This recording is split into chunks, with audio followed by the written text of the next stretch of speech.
इस वीडियो को लाइक करें, हमारे चैनल को सब्सक्राइब करें, सब्सक्राइब करके बेल आइकन को ज़रूर दबाएं।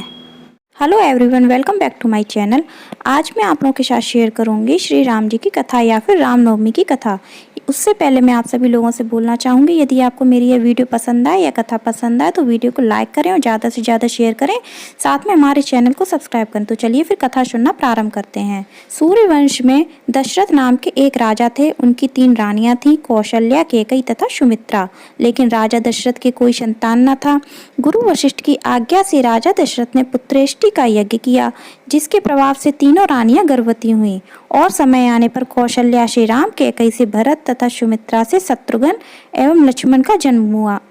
चारों ओर प्रसन्नता छा गई। चारों राजकुमार का लालन पालन होने लगा। उन दिनों राक्षसों का बहुत प्रकोप था। एक दिन गुरु विश्वामित्र अयोध्या नगरी पधारे।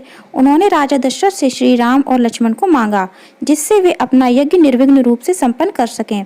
श्री रामचंद्र और लक्ष्मण जी मुनि विश्वामित्र के साथ उनके आश्रम में चले गए। यज्ञ की रक्षा करते हुए श्री रामचंद्र जी ने ताड़का नामक राक्षस का वध किया। उसी दौरान उन्होंने खरदूषण का भी वध किया। मुनि विश्वामित्र का यज्ञ निर्विघ्न पूर्ण हुआ। उसके बाद मुनि विश्वामित्र दोनों राजकुमार को लेकर मिथिला नगरी की ओर चल पड़े, जहां राजा जनक ने अपनी पुत्री का स्वयंवर आयोजित किया था। रास्ते में श्री रामचंद्र जी ने पत्थर की बनी हुई अहिल्या को शाप मुक्त करवाया। कुछ दिनों बाद दोनों राजकुमार मुनि विश्वामित्र के साथ मिथिला नगरी पहुंचे। राजा जनक ने अपनी पुत्री सीता के विवाह के लिए यह शर्त रखी थी कि जो भी राजकुमार या राजा शिवजी के धनुष पर प्रत्यंचा चढ़ाएगा, उसी के साथ वे अपनी पुत्री सीता का विवाह करेंगे। दोनों राजकुमार विश्वामित्र के साथ जनक के राजसभा में सीता के स्वयंवर को देखने गए। प्रतिज्ञा के अनुसार सभी आमंत्रित राजाओं ने शिवजी के धनुष को उठाने की कोशिश की, लेकिन सफल न हो सके। यह देखकर राजा जनक को बहुत निराशा हुई। तब मुनि विश्वामित्र ने श्री रामचंद्र जी को आज्ञा दी कि वे धनुष को उठाकर प्रत्यंचा कह आए, जिससे राजा जनक की प्रतिज्ञा पूरी हो।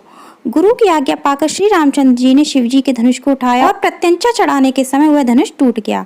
रामचंद्र जी का विवाह सीता जी के साथ हुआ। साथ ही लक्ष्मण का उर्मिला से, मांडवी का भरत से और श्रुतकीर्ति का शत्रुघ्न से विवाह संपन्न हुआ। विवाह के कुछ दिनों के बाद राजा दशरथ ने श्री रामचंद्र जी के राज्य अभिषेक करने के लिए मुनि से शुभ मुहूर्त निकलवाया। पूरे राज्य में राज्य अभिषेक की तैयारी होने लगी। तभी मंत्रा नामक दासी के कहने पर कैकई ने राजा दशरथ को अपने कोप भवन में बुलाया।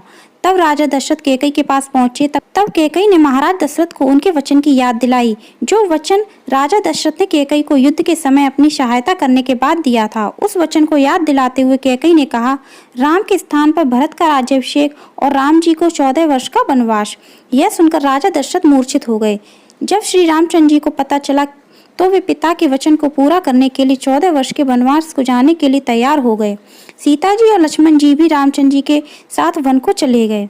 इधर पुत्र के शोक में राजा दशरथ को स्वर्ग की प्राप्ति हुई। भरत और शत्रुघ्न उस समय ननिहाल में थे। जब वे लौट के आए तो अपनी माता कैकई का मुंह देखना भी स्वीकार नहीं किया। भरत ने राम जी के पास वन में जाकर लौटने की विनती की, लेकिन पिता के वचन को पूरा करने का वास्ता देकर रामचंद्र जी ने भरत को लौटने की आज्ञा दी। तब भरत ने श्री रामचंद्र जी की खड़ाऊ मांगी, जिससे कि उस खड़ाऊ को राजगद्दी पर रखकर वे राम जी के सेवक के रूप में राज्य की देखभाल कर सकें।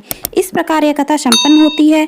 आपको यह कथा कैसी लगी मुझे कमेंट करके जरूर बताइएगा। वीडियो पसंद आई हो तो लाइक करिएगा और ज़्यादा से ज़्यादा शेयर करिएगा। साथ ही कमेंट में जय श्री राम अवश्य लिखिएगा। धन्यवाद।